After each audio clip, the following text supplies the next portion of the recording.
नमस्कार दोस्तों, मैं प्रभाकर सर और आप देख रहे हैं प्रभाकर एकेडमी यूट्यूब चैनल। दोस्तों, इस वीडियो में हम लोग डिस्कस करेंगे सीटेट 2024 में 7 जुलाई को जो एग्जामिनेशन होने वाला है, तो उसके साइंस पोर्शन के बारे में डिस्कस करेंगे। जो पूछा जाता है अपर प्राइमरी में 6 to 8 का साइंस पूछा जाता है। दोस्तों, मैं बता दूं कि पिछली क्लासेज में मैंने क्या है कि बायोलॉजी की क्लासेज सारे जो जितने भी 6 to 8 की बायोलॉजी की क्लासेज होती हैं उसको डिस्कस कर लिया है, जो एनसीईआरटी पे आधारित थी। ठीक है, अब हम डिस्कस करेंगे फिजिक्स के बारे में। ओके दोस्तों, आइए फिजिक्स की क्लासेज को शुरू करते हैं। तो दोस्तों, फिजिक्स की क्लासेज शुरू करते हैं। क्या है, फर्स्ट ऑफ ऑल क्या है, मापन। क्या है, मापन। मापन मीन्स मेजरमेंट, इंग्लिश में इसको बोल देते हैं मेजरमेंट।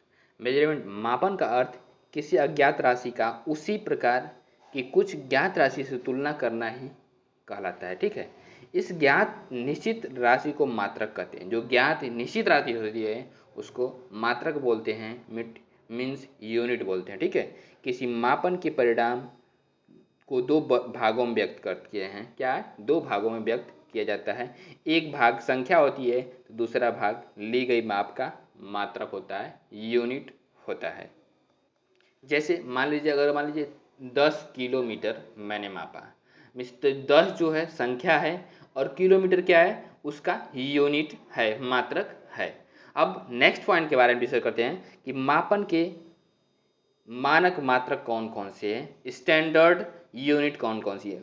वर्ष 1790 में, क्या 1790 में फ्रांसीसियो ने मापन की एक मापन प्रणाली की रचना की जिसे मीटरी पद्धति कहते हैं। क्या कहते हैं, जिसे मीटरी पद्धति कहते हैं।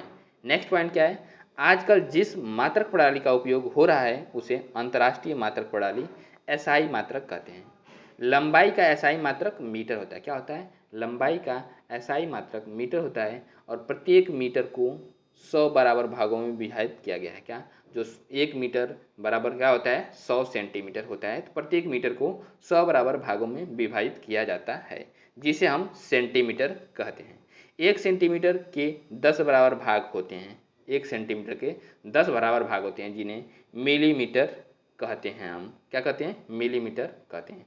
इस प्रकार क्या हो जाएगा कि एक मीटर बराबर 100 सेंटीमीटर, क्या 1 मीटर बराबर 100 सेंटीमीटर और 1 सेंटीमीटर बराबर 10 मिलीमीटर होता है। नेक्स्ट पॉइंट क्या है कि लंबी दूरियों के मापन के लिए मीटर एक सुविधाजनक मात्रक नहीं है। लंबी दूरी है, एक सिटी से दूसरे सिटी के बीच की दूरी को मापना है तो मीटर से मापने में हमको ज़्यादा मीटर हो जाएगा, इसलिए हम इसको क्या करते हैं, इसके लिए हम एक बड़े मात्रा को परिभाषित करते हैं जिसे हम किलोमीटर कहते हैं। क्या कहते हैं, किलोमीटर कहते हैं। 1 किलोमीटर पर क्या होता है, 1000 मीटर होता है। अब नेक्स्ट पॉइंट क्या है, अगर किसी वक्र रेखा की लंबाई मापना है, क्या करना है, अगर कोई वक्र रेखा है उसकी लंबाई को मापना है, तब कैसे मापेंगे, तो हम किसी वक्र रेखा की लंबाई सीधे ही मीटर पैमाने का उपयोग करके नहीं माप सकते हैं। वक्र रेखा की लंबाई मापने के लिए हम धागे का उपयोग कर सकते हैं। क्या कर सकते हैं, धागा। जैसे जैसे वो जो वक्र रेखा है वैसे वैसे जैसे जैसे जाएगी हम वैसे ऐसे इस पर धागा ऊपर लगा देंगे और उसके बाद फिर इसको सीधा करके उस मीटर से क्या कर देंगे, माप देंगे, तो ऐसे पता चल जाएगा कि हाँ कितना सेंटीमीटर कितना मीटर है। ओके दोस्तों, इस तरह मापन हम लोग कर सकते हैं। अब आइए डिस्कस करते हैं क्या, गति के बारे में। गति क्या होता है, मोशन क्या होता है, उसके बारे में डिस्कस करते हैं।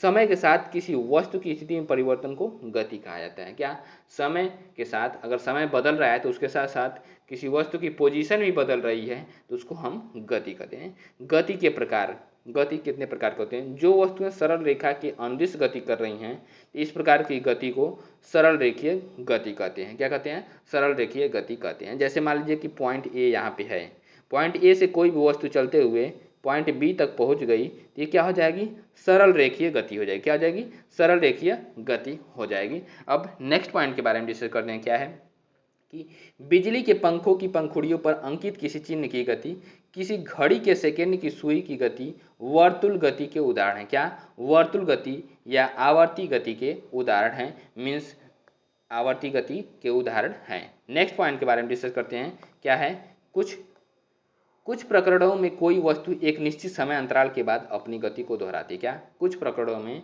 कोई वस्तु एक निश्चित समय अंतराल के बाद अपनी गति को दोहराती है। इस प्रकार की गति को आवर्ती गति कहते हैं। इस प्रकार की गति को आवर्ती गति कहते हैं। जैसे यहाँ पे दिया गया है आवर्ती गति, ये जो एक को, जैसे ये क्या है, ये कोई पिंड है, यहाँ से चलते हुए, इससे चलते हुए यहाँ पे गया, उसके बाद फिर यहाँ से यहाँ पे आ गया, तो क्या हो जाएगा, ये आवर्ती गति हो जाएगा। नेक्स्ट पॉइंट क्या है कि लोलक की गति आवर्ती गति का एक उदाहरण है। जो लोलक है वो गति उसकी जो होती है आवर्ती गति का उदाहरण है। नेक्स्ट पॉइंट के बारे में डिस्कस करते हैं, चाल। चाल क्या होता है उसके बारे में डिस्कस करते हैं। चाल, स्पीड क्या होता है। किसी वस्तु द्वारा एकांक समय में तय की गई दूरी को हम उस वस्तु की चाल कहते हैं। एकांक समय में तय किए गई दूरी को हम उस वस्तु की चाल कहते हैं। तय की गई दूरी कुल दूरी को के लिए कुल समय से विभाजित करके चाल प्राप्त करते हैं। मतलब जैसे टोटल डिस्टेंस कवर किया गया है बटे total time taken equal to चाल होता है। यदि किसी सरल रेखा के अनुदेश गति करने वाली वस्तु की चाल परिवर्तित होती रहती है तो उस वस्तु की चाल असमान कही जाती है। क्या कही जाती है? असमान कही जाती है। ठीक है, नेक्स्ट पॉइंट क्या है इसमें, असमान गति कही जाती है। और किसी सरल रेखा के अनुदिश वस्तु की नियत चाल से एक समान गति कहलाती है। एक समान गति कहलाती है। मीन्स स्पीड जब सेम रहेगी तब ऐसे बोलेंगे। ठीक है, अब समय की माप कैसे करते हैं, समय टाइम को हम कैसे मापते हैं। सरल लोलक एक दोलन पूरा करने में जितना समय लगाता है उसे सरल लोलक का आवर्तकाल कहते हैं। क्या कहते हैं? आवर्तकाल कहते हैं, टाइम पीरियड कहते हैं। आजकल अधिकांश घड़ियों में एक या दो सेलों वाले विद्युत परिपथ होते हैं। क्या? एक या दो सेलों वाले विद्युत परिपथ होते हैं। इन घड़ियों को क्वार्ट्ज घड़ी कहते हैं। क्या कहते हैं? क्वार्ट्ज घड़ी कहते हैं। इनके द्वारा मापा गया समय पहले उपलब्ध घड़ियों द्वारा मापे गए समय से अधिक यथार्थ होता है। क्या होता है? अधिक, पहले की जो घड़ियाँ होती थी उससे ज़्यादा इसलिए इस समय की घड़ियाँ अच्छी चलती हैं। अब नेक्स्ट पॉइंट के बारे में डिस्कस करते हैं। क्या? समय तथा चाल के मात्रक। क्या? मात्रक, यूनिट समय और चाल के यूनिट कौन से होते हैं। समय का मूल मात्रक सेकंड होता है। क्या होता है? मूल मात्रक सेकंड होता है। मीन्स एसआई पद्धति क्या होता है में समय का मात्रक सेकंड होता है। इसका प्रतीक SEC से दिखाते हैं, मीन्स सेकंड लिख करके दिखाते हैं। ठीक है, समय के बड़े मात्रक मिनट तथा घंटा हैं। चाल का मूल मात्रक मीटर पर सेकेंड होता है। चाल का मात्रक क्या होता है? मूल मात्रक मीटर पर सेकेंड होता है। अब नेक्स्ट पॉइंट के बारे में डिस्कस करते हैं कि चाल को कैसे मापेंगे। ठीक है, अब इसके बारे में डिस्कस करते हैं, चाल को हम लोग कैसे मापते हैं उसके बारे में डिस्कस करते हैं। कुछ घड़ियां एक सेकेंड से के 10 लाखवें भाग, क्या? एक सेकेंड के 10 लाखवें भाग और यहाँ तक कि 1 अरबवें भाग तक के समय अंतराल को माप सकती हैं। कुछ घड़ियाँ ऐसी होती हैं जिसको हम 10 लाखवें भाग और 1 अरबवें भाग को भी हम लोग माप सकते हैं। 1 माइक्रो सेकेंड का 10 लाखवां भाग भी होता है। क्या होता है? 1 माइक्रो सेकेंड का 10 लाखवां भाग होता है। 1 नैनो सेकेंड 1 अरबवां भाग होता है। 1 नैनो सेकेंड मतलब एक सेकेंड बराबर 10⁻⁹ सेकेंड होता है। इतने छोटे समय अंतरालों को जो घड़ियां मापती हैं उनका उपयोग वैज्ञानिक अनुसंधानों के लिए किया जाता है। क्या किया जाता है? उनका उपयोग वैज्ञानिक अनुसंधानों के लिए किया जाता है, वैज्ञानिक खोजों के लिए किया जाता है। और चली गई दूरी बराबर क्या होता है? चाल गुणे समय होता है। ये फार्मूला है दूरी के लिए। ठीक है, अब नेक्स्ट पॉइंट के बारे में डिस्कस करते हैं, शैडो। किसके बारे में? शैडो। दोस्तों ये जो मैं कंटेंट डिलीवर कर रहा हूँ ये 6 to 8 की NCERT की बुक में दिया गया है सारा कंटेंट। आप देखेंगे NCERT की बुक तो वहाँ से ये सारी चीज़ें मिल जाएंगी आपको। ठीक है, तो छाया के बारे में डिस्कस करते हैं, शैडो के बारे में। छायाओं से हमें वस्तुओं की आकृति से के बारे में कुछ जानकारी प्राप्त होती है। क्या? छायाओं से हमें वस्तुओं के कुछ आकृति के बारे में जानकारी प्राप्त होती है। कभी कभी तो छाया हम सभी को वस्तु की आकृति के बारे में भ्रमित भी कर सकती है। क्या? भ्रमित कर सकती है। हमें यह सूर्य को सीधे कदापि नहीं देखना चाहिए। क्या? हमें सूर्य को सीधे कदापि नहीं देखना चाहिए। यह हमारी आंखों के लिए अत्यंत हानिकारक हो सकता है। क्या? अत्यंत हानिकारक हो सकता है अगर हम लोग डायरेक्टली आंखों को देखें, आंखों से देखेंगे, न्यूड आई आंखों से देखें, नेकेड आई से देखेंगे तब हमारी आंखों में नुकसान पहुंच सकता है। ठीक है, प्रकाश में वस्तुओं को देखते हुए जो वस्तुएं सूर्य की तरह स्वयं प्रकाश का उत्सर्जन करती हैं उन्हें दीप्त पिंड कहते हैं। क्या? सूर्य की तरह स्वयं प्रकाश का उत्सर्जन करते हैं उसे हम दीप्त पिंड कहते हैं। नेक्स्ट पॉइंट के बारे में डिस्कस करते हैं, क्या? सूर्य छिद्र कैमरा। क्या? सूची छिद्र कैमरा। क्या? सूची छिद्र कैमरा प्रकृति में भी एक रोचक सूची छिद्र कैमरा है। कभी कभी हम ऐसे वृक्ष के नीचे से गुजरते हैं जिसमें से ढेरों पत्तियां होती हैं, क्या होती है, बहुत सारी पत्तियां होती हैं। जब हमें उस पेड़ के नीचे सूर्य के प्रकाश के धब्बे दिखाई देते हैं तो वास्तव में ये वृत्ताकार प्रतिबिंब सूर्य के सूची क्षेत्र प्रतिबिंब होते हैं। क्या मीन्स कहने का मतलब ये है कि बहुत ज़्यादा अगर पेड़ पे पत्तियां हैं तो कभी कभी क्या होता है कि जो सूर्य की रोशनी होती है छोटे से छिद्र से होते हुए पेड़ के नीचे आती है तो उसको सूर्य छिद्र सूची छिद्र कैमरा कहते हैं। अब दर्पण तथा परावर्तन के बारे में डिस्कस करते हैं। क्या, दर्पण तथा परावर्तन के बारे में डिस्कस करते हैं। मिरर और रिफ्लेक्शन के बारे में डिस्कस करते हैं। क्या, आप दर्पण में अपने चेहरे को देखते हैं। किसको देखते हैं? अपने चेहरे को देखते हैं। और जो आप देखते हैं वह दर्पण आपके चेहरे का परावर्तन करता है। क्या, आपके चेहरे का परावर्तन करता है, रिफ्लेक्शन करता है, तभी दिखाई देता है। जो मतलब जब हम देखते हैं तो हमारे चेहरे से जो लाइट जाती है वो कहाँ से दर्पण पे टकरा करके फिर वापस आ जाती है हमारी आंखों में, तब हमको हमारा चेहरा उसमें दिखाई देता है। दर्पण अपने ऊपर पड़ने वाले प्रकाश की दिशा को बदल देता है। क्या, दर्पण अपने ऊपर पड़ने वाली प्रकाश की दिशा को बदल देता है और प्रकाश सरल रेखा के अनुदिश गमन करता है वह दर्पण से परावर्तित हो जाता है। मीन्स कहने का मतलब ये है कि जो प्रकाश होती है सरल रेखा में चलती है और दर्पण से चलती हुई दर्पण से परावर्तित लड़ करके वापस आ जाती है। ठीक है, एक दूसरे से किसी कोण पर रखे दर्पणों पर द्वारा अनेक प्रतिबिंब बनने की धारणा उपयोगी बहुमूर्तिदर्शित कैलेडोस्कोप में भांति भांति के आकर्षक पैटर्न बनाने के लिए किया जाता है। क्या, कैलेडोस्कोप, सॉरी दोस्तों, क्या कैलेडोस्कोप होता है, ये भांति भांति के आकर्षक पैटर्न बनाने के लिए किया जाता है। आप स्वयं भी एक कैलेडोस्कोप बना सकते हैं। जब हम क्लास 8 में रहते हैं तो आपको कैलेडोस्कोप बनाने के लिए बोला जाता है, प्रैक्टिकली ये करने के लिए दिया जाता है अगर आप CBSE बोर्ड से पढ़े होंगे तो। ओके दोस्तों, अब नेक्स्ट पॉइंट के बारे में डिस्कस करते हैं। क्या, परावर्तन के नियम। जो परावर्तन के नियम क्या होते हैं उसके बारे में डिस्कस कर लेते हैं।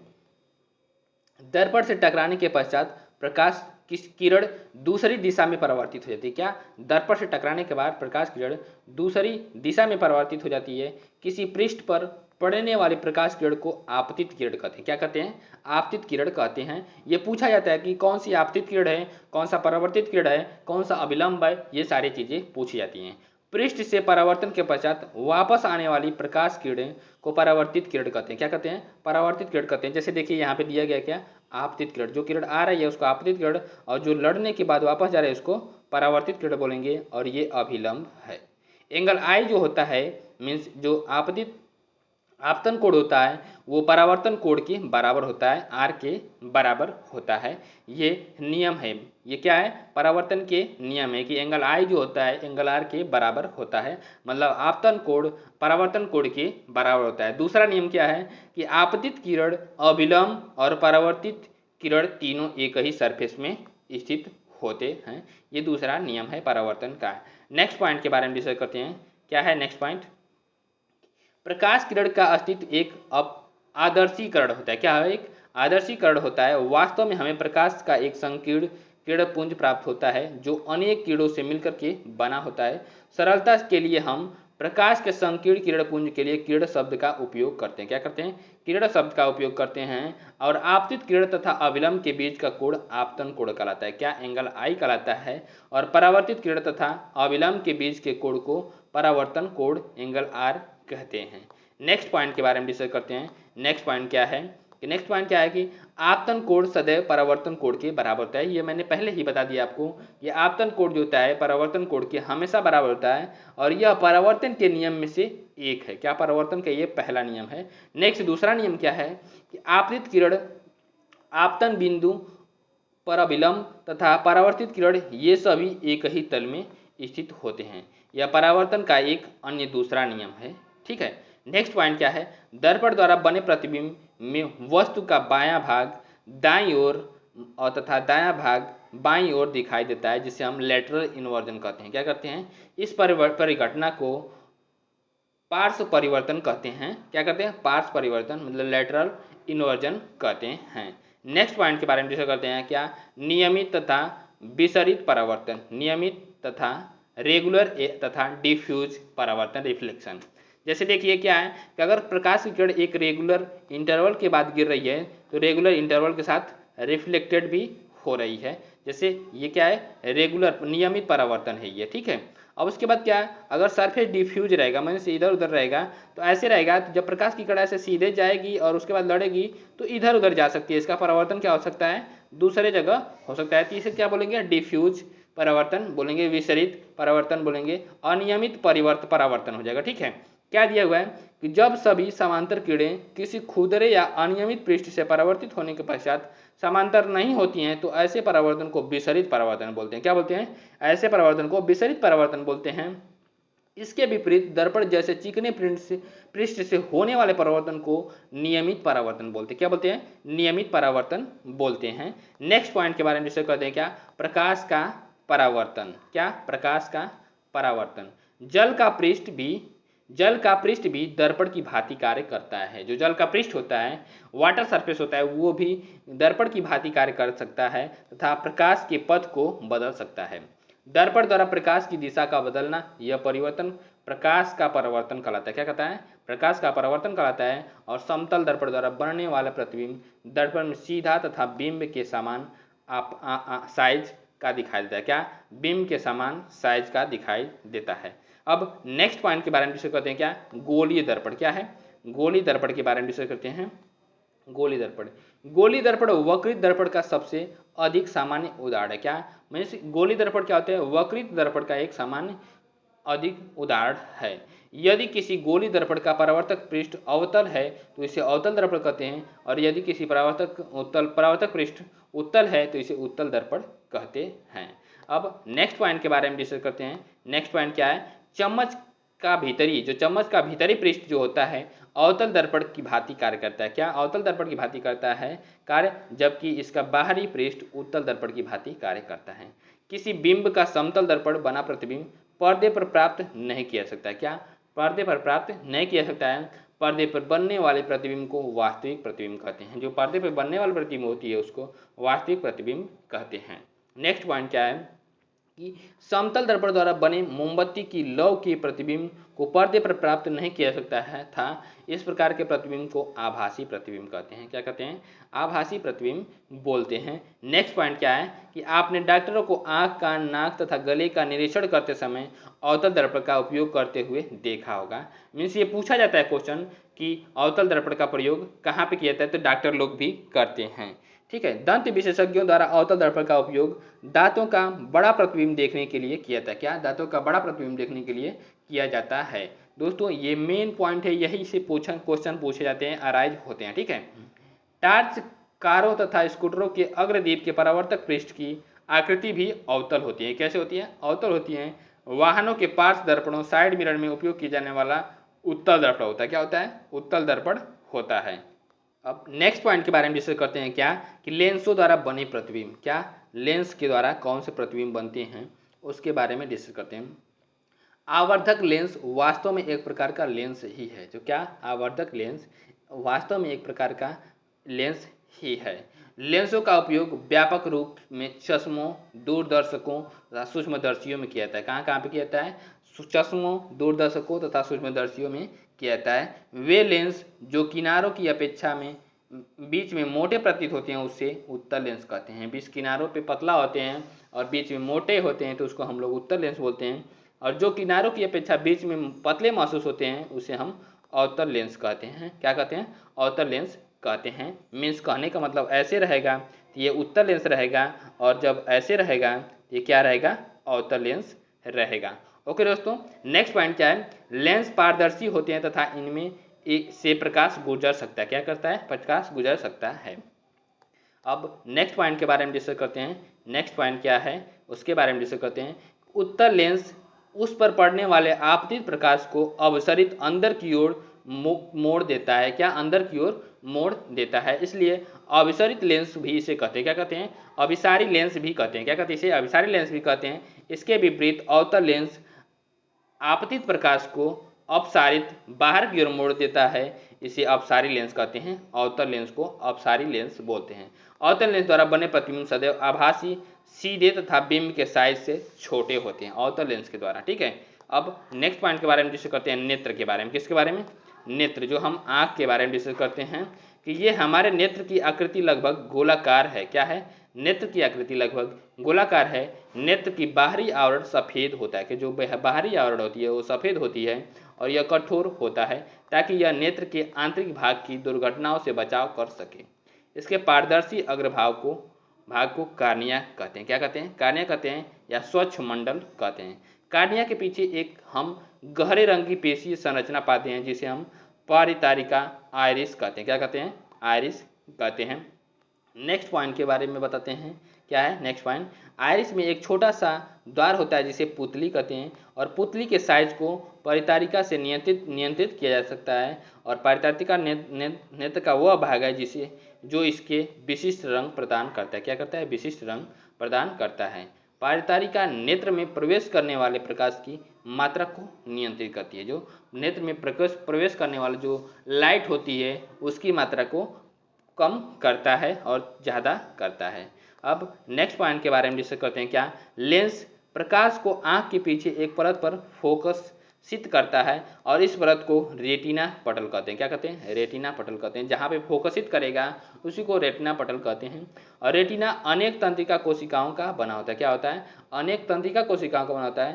तंत्रिका कोशिकाओं द्वारा अनुभव की गई संवेदनाओं को दृक् तंत्रिकाओं द्वारा मस्तिष्क तक पहुंचा दिया जाता है। क्या कहता है? दृक् तंत्रिकाओं द्वारा मस्तिष्क तक पहुंचा दिया जाता है। और तंत्रिका कोशिकाएं दो प्रकार की होती हैं। कैसे होती हैं? दो प्रकार की होती हैं। शंकु, जो तीव्र प्रकाश के लिए सुग्राही होती है। क्या? जो शंकु कोशिका होती हैं तीव्र प्रकाश के लिए सुग्राही होती हैं। और शलाकाएं, जो मंद प्रकाश के लिए सुग्राही होती है। मीन्स जो शंकु कोशिकाएं जो होती हैं हम लोगों में ज़्यादा होती हैं, इसलिए हम लोग क्या करते हैं दिन में देख पाते हैं। और शलाकाएं जो होती हैं उल्लू में ज़्यादा होती है, इसलिए वो रात को देख पाते हैं, मंद प्रकाश। ठीक है। अब नेक्स्ट पॉइंट के बारे में डिस्कस करते हैं। नेक्स्ट पॉइंट क्या है कि सामान्य नेत्र द्वारा पढ़ने के लिए सर्वाधिक सुविधाजनक दूरी 25 सेंटीमीटर होती है। पूछा जाता है कि स्पष्ट दृष्टि की न्यूनतम दूरी क्या होती है, तो 25 सेंटीमीटर होती है। ये फिक्स होती है। ठीक है दोस्तों। नेक्स्ट पॉइंट क्या है? कभी कभी विशेष रूप से वृद्धावस्था में नेत्र दृष्टि धुंधली हो जाती है। क्या? वृद्धावस्था में नेत्र दृष्टि धुंधली हो जाती है और यह नेत्र लेंस के धुंधला हो जाने के कारण होता है। ऐसा होने पर यह कहा जाता है कि नेत्र में मोतियाबिंद विकसित हो रहा है। क्या हो रहा है? मोतियाबिंद विकसित हो रहा है। इसके कारण दृष्टि कमजोर हो जाती है। इसके कारण दृष्टि कमजोर हो जाती है तो लोग क्या करते हैं, उसका ऑपरेशन कराते हैं या दवा से भी काम चल जाता है कभी कभी। ठीक है। अब हम डिस्कस करते हैं क्या? इंद्रधनुष के बारे में। इंद्रधनुष में 7 वर्ड होते हैं। कितने वर्ड होते हैं? 7 वर्ड होते हैं। और ये कौन कौन से होते हैं उसके बारे में डिस्कस करते हैं। लाल, नारंगी, पीला, हरा, नीला, जामुनी तथा बैगनी होते हैं। इसको हम लोग इंग्लिश में भी विग्योर करके लर्न करते हैं या हिंदी में भी लर्न करते हैं तो बैनी आह पिनाला, जैसे बैनी आह पिनाला, ये सब करके हम लोग सारे कलर को हम लोग लर्न कर सकते हैं। नेक्स्ट पॉइंट क्या है? आप इंद्रधनुष तब ही देख सकते हैं जब आपकी पीठ सूर्य की ओर हो। जब हमारी पीठ सूर्य की ओर होती है तभी हम इंद्रधनुष को, रेनबो को देख सकते हैं। प्रिज्म सूर्य के प्रकाश की एक किरण पुंज को 7 वर्डों में विभक्त करता है। क्या? प्रिज्म जो होता है मोनोक्रोमेटिक लाइट को वो क्या करता है? 7 वर्डों में विभक्त कर देता है। नेक्स्ट पॉइंट के बारे में डिस्कस करते हैं। क्या? विद्युत सेल के बारे में डिस्कस करते हैं कि विद्युत सेल होता क्या है। टार्च के बल्ब को विद्युत सेल से मिलती है ऊर्जा। क्या होती है? विद्युत जो होती है विद्युत सेल से मिलती है टार्च के बल्ब को। विद्युत सेल का उपयोग विद्युत स्रोत के रूप में अलार्म घड़ी, कलाई घड़ी, रेडियो, कैमरा तथा अन्य युक्तियों में किया जाता है विद्युत सेल का प्रयोग। अब जैसे देखिए ये यहाँ पे सेल दिया गया है, ये पेंसिल सेल है या बैटरी वाला सेल है, ऐसे ये सेल प्रकार है जिसको हम लोग इन सब चीज़ों में यूज करते हैं। नेक्स्ट पॉइंट क्या है कि विद्युत सेल के ऊपर एक धन चिन्ह होता है। क्या होता है? धन चिन्ह होता है तथा एक ऋण चिन्ह होता है। विद्युत सेल में धातु की टोपी धनात्मक सिरा तथा धातु की डिस्क ऋणात्मक सिरा विद्युत सेल कहलाता है। क्या कहता है? ऋणात्मक सिरा विद्युत सेल कहलाता है। सभी विद्युत सेलों में 2 सिरे होते हैं जिनमें एक धनात्मक टर्मिनल तथा सिरा तथा दूसरा ऋणात्मक सिरा होता है। अब नेक्स्ट पॉइंट के बारे में डिस्कस करते हैं। क्या है नेक्स्ट पॉइंट? विद्युत सेल में संचित रासायनिक पदार्थों से सेल विद्युत उत्पन्न करता है। क्या? जो रासायनिक पदार्थों में होते हैं वो सेल विद्युत उत्पन्न करता है उससे। जब विद्युत सेल में संचित रासायनिक पदार्थ इस्तेमाल कर लिए जाते हैं तब विद्युत सेल विद्युत पैदा करना बंद करता है। मीन्स वो डेड हो जाते हैं, मर जाते हैं। ठीक है। जनरेटर, क्या जनरेटर होता है? जनित्र, पोर्टेबल जनरेटर द्वारा जनित विद्युत भी इतनी ही खतरनाक होती है, क्या द्वारा उत्पन्न विद्युत भी इतनी ही खतरनाक है कि विद्युत संबंधित सभी क्रियाकलापों के लिए केवल साधारण बैटरी का ही उपयोग करना चाहिए। विद्युत संबंधित जितने भी चीज़ें हैं उनको साधारण बैटरी का ही यूज करना चाहिए, मतलब ये खतरनाक होता है। ठीक है, प्रकाश उत्सर्जित करने वाले पतले तार को बल्ब का तंतु कहते हैं। क्या कहते हैं? बल्ब का तंतु कहते हैं, जिसको हम फिलामेंट बोलते हैं, टंगस्टन बोलते हैं। यह तंतु दो मोटे तारों के बीच लगा होता है। क्या? दो मोटे तारों के बीच में लगा होता है। टंगस्टन को हम W से डिनोट करते हैं। विद्युत सेल के दो टर्मिनल से जुड़े तारों को स्विच तथा बल्ब जैसी युक्तियों को बीच में जोड़े बिना आपस में कदापि न मिलाएं। यदि अगर स्विच से मिला नहीं रहेगा तो दिक्कत हो सकती है। यदि आप ऐसा करेंगे तो विद्युत सेल के रासायनिक पदार्थ बड़ी तेजी से खर्च हो जाएंगे। अगर मतलब बैटरी में सेल नहीं रहेगा तो, बैटरी में क्या स्विच नहीं रहेगा तो, और सेल कार्य करना बंद कर देगा। सेल जो होता है कार्य करना बंद कर देगा जब वो खत्म हो जाएगा तो। अब विद्युत परिपथ के बारे में डिस्कस करते हैं। देखिए यहाँ पे जैसे दिया हो गया, क्या ये प्लस वाला टर्मिनल है और ये माइनस वाला टर्मिनल है। अब इसको हम लेके जा करके यहाँ पे माइनस वाले को माइनस वाले के साथ टच कर देंगे और प्लस वाले को प्लस वाले के साथ टच कर देंगे तो ये जलने लगेगा। ठीक है, विद्युत परिपथ, ये कंप्लीट विद्युत परिपथ हो जाएगा।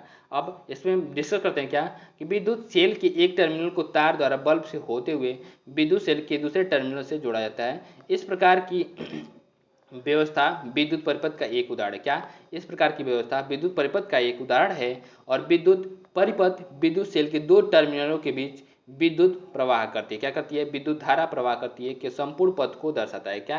कंप्लीट पाथ को दर्शाता है। बल्ब केवल तभी दीप्त होता है जब परिपथ में विद्युत धारा प्रवाहित होती है। बल्ब तभी जलेगा जब परिपथ में विद्युत धारा प्रवाहित होगी तब।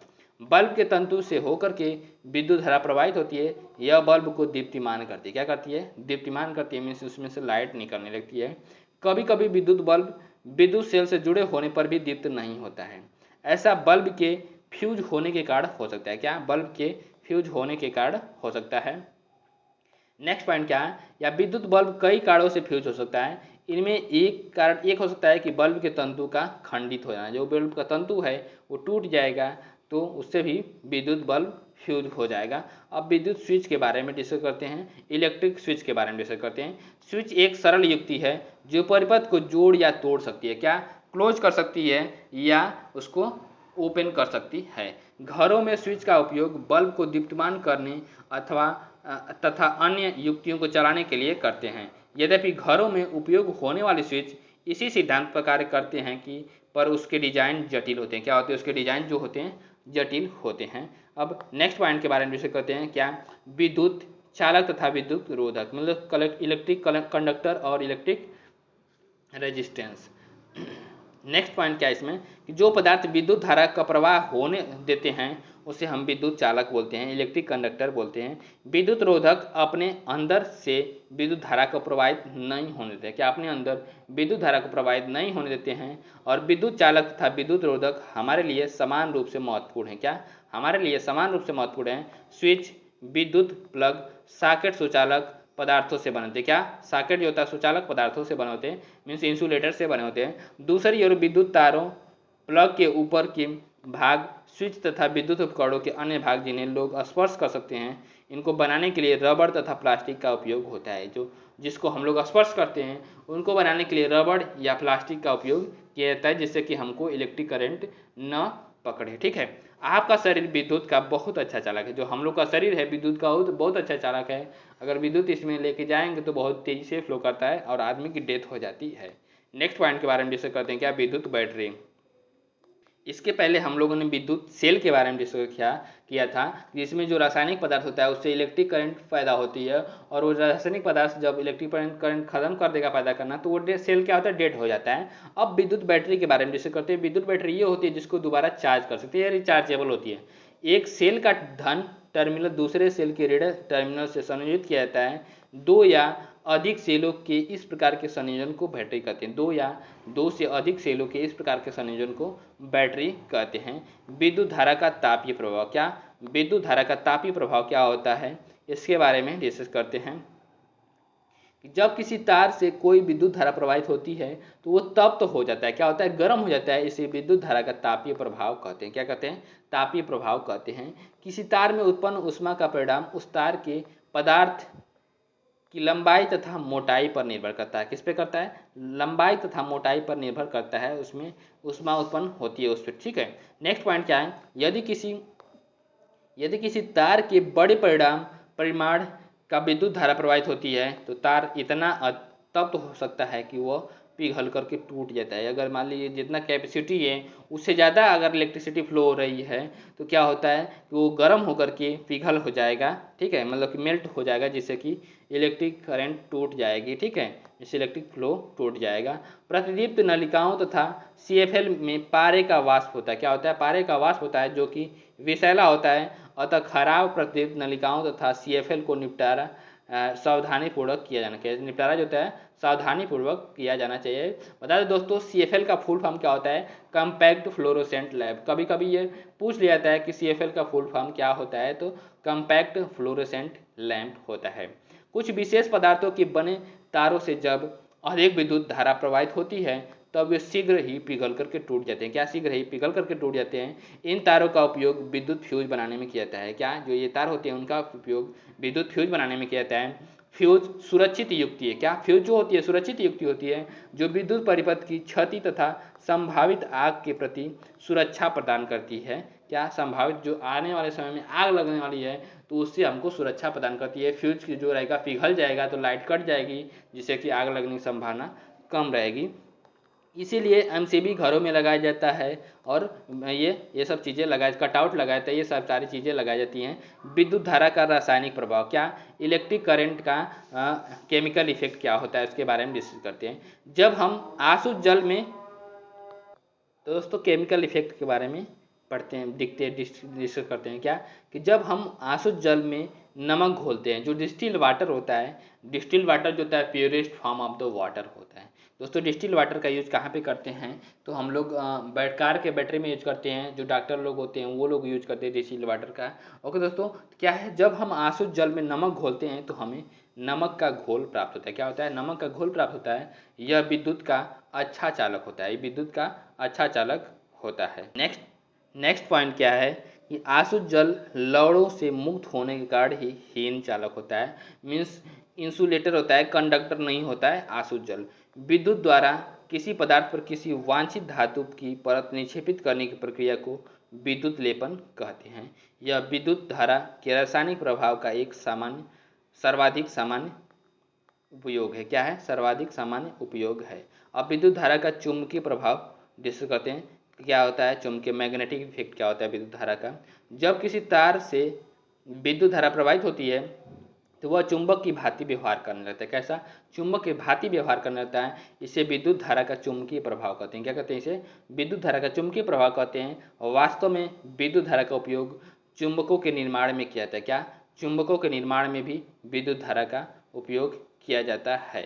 नेक्स्ट पॉइंट के बारे में डिस्कस करते हैं कि विद्युत चुंबक क्या होते हैं, उसके बारे में डिस्कस करते हैं। इलेक्ट्रोमैग्नेट, ये 9 वोल्ट की बैटरी है, बैटरी से लोहे की कील है ये, इसको यहाँ से ऐसे किया जाएगा। ठीक है, फिर इसे इंसुलेटेड कापर वायर 30 का, ये सब सारी चीज़ें यहाँ पे कील लगाई जाएगी, ऐसे स्विच यहाँ पे ऐसे चालू किया जाएगा। ठीक है, तो विद्युत धारा, नेक्स्ट इसमें क्या दिया गया है इसके बारे में डिस्कस कर लेते हैं कि विद्युत धारा प्रवाहित करने पर कुंडली चुंबक की भांति व्यवहार करने लगती है। जो कुंडली होती है चुंबक की भांति व्यवहार करने लगती है। और जब विद्युत धारा का प्रवाह समाप्त हो जाता है तो कुंडली का चुंबकत्व सामान्यतः नष्ट हो जाता है। क्या, कुंडली का जो चुंबकत्व होता है सामान्यतः नष्ट हो जाता है। और इस प्रकार की कुंडली को विद्युत चुंबक कहते हैं। क्या कहते हैं, विद्युत चुंबक कहते हैं। और विद्युत चुंबकों को अति प्रबल बनाया जा सकता है। क्या, अति प्रबल बनाया जा सकता है। यह अत्यंत भारी बोझ उठा सकते हैं। क्या कहते हैं, अत्यंत भारी बोझ उठा सकते हैं। विद्युत चुंबकों का उपयोग कबाड़ से चुंबकीय पदार्थों को पृथक करने के लिए किया जाता है। क्या, विद्युत चुंबकों का उपयोग जो कबाड़ से जो विद्युत चुंबकीय पदार्थ होते हैं उसको अलग करने के लिए किया जाता है। अब हम चुंबक के बारे में डिस्कस करते हैं। मैग्नेट क्या होता है उसके बारे में डिस्कस करते हैं। मैग्नेट, जिस पदार्थों में लोहे को आकर्षित करने का गुण पाया जाता है वे चुंबक कहलाते हैं। क्या कहलाते हैं, वे चुंबक कहलाते हैं। प्राकृतिक रूप से मिलने वाले इन पदार्थों को उन्होंने चुंबक कहा है। क्या क्या? ये चुंबक होते हैं। प्राकृतिक रूप से जो चीजें मिलती है इनको भी चुंबक कहा जाता है। तत्पश्चात लोहे के टुकड़े से चुंबक बनाने की विधि आविष्कार हुआ है। क्या? लोहे के टुकड़े से चुंबक बनाने की विधि का आविष्कार हुआ है। इन्हें कृत्रिम चुंबक भी कहते हैं। आजकल विभिन्न आकृतियों के कृत्रिम चुंबक बनाते हैं, विभिन्न आकृतियों के चुंबक बनाते हैं। आप मेले में जाते होंगे तो आपको जो गोला वाला लंबा चुंबक मिलता होगा, आप ऐसे ऊपर ऊपर नीचे करते होंगे तो बहुत आवाज़ उसमें से निकलती है, ठीक है। उदाहरण के लिए छड़ चुंबक, नाल चुंबक, बेलनाकार चुंबक तथा गोलांत चुंबक। बेलनाकार वाला चुंबक ही मेले में अक्सर करके मिलता है। नेक्स्ट पॉइंट के बारे में डिस्कस करते हैं। क्या? चुंबकीय तथा चुंबकीय पदार्थ। चुंबकीय तथा अचुंबकीय पदार्थ क्या है? चुंबक कुछ पदार्थों को आकर्षित करता है जबकि कुछ पदार्थों को आकर्षित नहीं होते हैं। जो पदार्थ चुंबक की ओर आकर्षित होते हैं वे चुंबकीय पदार्थ कहलाते हैं, जैसे लोहा, निकिल एवं कोबाल्ट। और जो पदार्थ चुंबक की ओर आकर्षित नहीं होते हैं वे अचुंबकीय पदार्थ कहलाते हैं। चुंबक में दो ध्रुव होते हैं। क्या होते हैं? चुंबक में दो ध्रुव होते हैं। कौन कौन से होते हैं? अधिकतर लोहे का बुरादा छड़ चुंबक के दोनों सिरों के पास चिपकता है। क्या? दोनों सिरों के पास चिपकता है। और चुंबक के ध्रुव इन सिरों के नज़दीक होते हैं। क्या? इन सिरों के नज़दीक होते हैं, मीन्स नॉर्थ और साउथ पोल के नज़दीक होते हैं। उत्तर की ओर निर्देश करने वाले सिरे चुंबक को उत्तरोन्मुखी सिरा तथा उत्तरी ध्रुव कहते हैं। दूसरी सिरा दक्षिणोन्मुखी तथा दक्षिणी ध्रुव कहलाता है। क्या कहलाता है? दक्षिणी ध्रुव कहलाता है। सभी चुंबकों के ध्रुव होते हैं। क्या होते हैं? सभी चुंबकों में दो ध्रुव होते हैं, चाहे उनका आकार कैसा भी हो। सामान्यतः चुंबकों पर उत्तर, नॉर्थ तथा दक्षिण, साउथ ध्रुवों को अंकित किया जाता है। नेक्स्ट पॉइंट क्या है उसके बारे में डिस्कस करते हैं। नेक्स्ट पॉइंट क्या है कि चुंबकों के इस गुण पर आधारित युक्ति विकसित हुई है। क्या? चुंबकों के इस गुण पर आधारित एक युक्ति विकसित हुई है। यह कंपास दिक्सूचक के नाम से जाती है। क्या? दिक्सूचक यंत्र के नाम से जानी जाती है, मीन्स डायरेक्शन को पता करने के लिए किया जाता है इसका यूज, ठीक है। एक चुंबकित सुई डिब्बी के अंदर एक धुरी पर लगी होती है। किस पे? धुरी पे लगी होती है, जो स्वतंत्रता पूर्वक घूमती है। कंपास में एक डायल भी होता है जिस पर दिशाएं अंकित होती है। कंपास को उस स्थान पर रखते हैं जहां पर हमें दिशा निर्धारण करना होता है। मीन्स कहने का मतलब ये है कि दिक्सूचक यंत्र से हम लोग डायरेक्शन को पता करते हैं। नॉर्थ और साउथ पता चल जाएगा तो उसके अकॉर्डिंग हम पूरब और पश्चिम का भी पता कर लेते हैं। नेक्स्ट पॉइंट के बारे में डिस्कस करते हैं। क्या? चुंबकों के बीच आकर्षण तथा प्रतिकर्षण। चुंबकों के बीच आकर्षण तथा प्रतिकर्षण। असमान ध्रुव आकर्षित होते हैं और समान ध्रुव में प्रतिकर्षण होता है। क्या होता है? प्रतिकर्षण होता है। मीन्स जैसे नॉर्थ को पास में लेकर आएंगे तो उसका प्रतिकर्षण होगा, और नॉर्थ को साउथ के पास ले जाएंगे तो क्या होगा? आकर्षण होता है। यदि चुंबक को गर्म किया जाए तो हथौड़े से पीटा जाए या ऊंचाई से गिराया जाए तो वो अपने गुण खो देते हैं। मतलब उनका जो प्रॉपर्टी होता है खींचने की, वो अट्रैक्ट करने की प्रॉपर्टी होती है, वो उसको खो देता है। नेक्स्ट पॉइंट क्या है उसके बारे में डिस्कस करते हैं कि नेक्स्ट पॉइंट क्या है कि छड़ चुंबकों को सुरक्षित रखने के लिए उनको जोड़ों के समान असमान ध्रुवों के पास रखा जाना चाहिए। क्या? छड़ चुंबकों को सुरक्षित रखने के लिए उनको जोड़ों के समान असमान ध्रुवों के पास रखा जाना चाहिए। और चुंबक को cassette, mobile, television, music system, CD तथा कंप्यूटर से दूर रखना चाहिए। चुंबक है इन सब सारी चीज़ों से दूर रखा जाना चाहिए जिससे कि उसका गुण खत्म नहीं होगा। ओके दोस्तों, तो वीडियो को हम यहीं पे एंड करते हैं। वीडियो को स्किप न करते हुए पूरा देखिएगा और चैनल को लाइक और शेयर, उसके साथ साथ वीडियो को लाइक और शेयर और चैनल को सब्सक्राइब भी करिएगा। ओके दोस्तों, नमस्कार।